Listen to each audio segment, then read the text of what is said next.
Araw ng Kalayaan pa rin siyempre. Ay, mga kapuso, nagsimula na po ang concert doon sa Quirino Grand San sa Luneta sa Meluso na Manila. Bahagi po rin po yan ang pagdiriwang natin ng Araw ng Kalayaan. Mamaya, alas 9, alas 10 yata, magkakaroon po ng fireworks doon sa Luneta. Pagtatapos na po yun ang pagtatanghal, nakatutok doon, live naman ngayon, si Maris Umali. Maris, kamusta yan? Mike, nagsimula na nga magtanghal ang sari-saring mga grupo ngayong gabi dito sa Quirino Grandstand bilang pagdiriwang ng ating kaisandaan at 14 na araw ng kalayaan.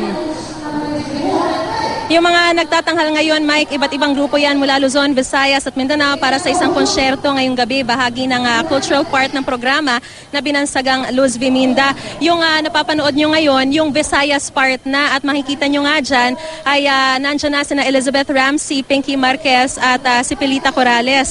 Tampok din sina Noel Cabangon, Isay Alvarez, Dulce at Joey Ayala. Bukod sa kantahan, Mike, mayroon ding mga sayawan. Kakaiba raw itong selebrasyong ito ayon sa National Historical Commission of the Philippines dahil sa halip na mga parada, cultural performance ang kanilang binigyan daan ngayong taon.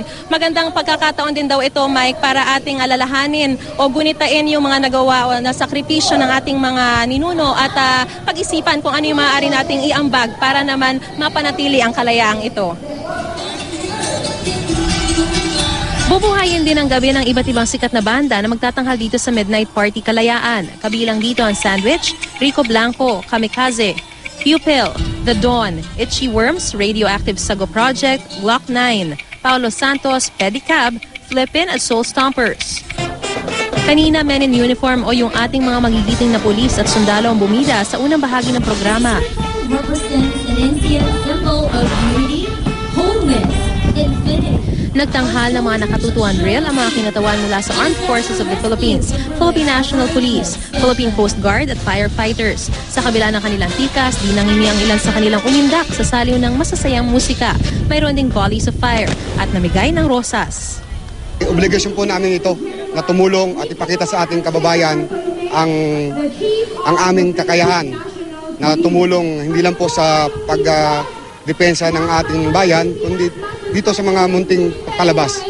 Bayanihan po namin ngayon sa Armed Forces, hindi na po ang pagdidigma, kundi pag-reach out sa ating tao.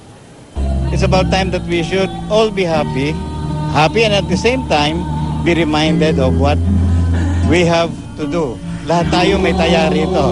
Lahat tayo meron pong dapat meron dapat ibigay para sa ating bayan. Mike, alas 9 ng gabi magsisimula ang Midnight Party Kalayaan kung saan magtatanghal ang mga banda at inaasahan ng darating pa ang mas maraming tao maya-maya. Libre ito, Mike, at hanggang hating gabi kaya naman para dun sa mga nais pang humabol ay pwede pa at tatapusin naman ang selebrasyon sa isang magarbong fireworks display, Mike. Maraming salamat, Maris Umali.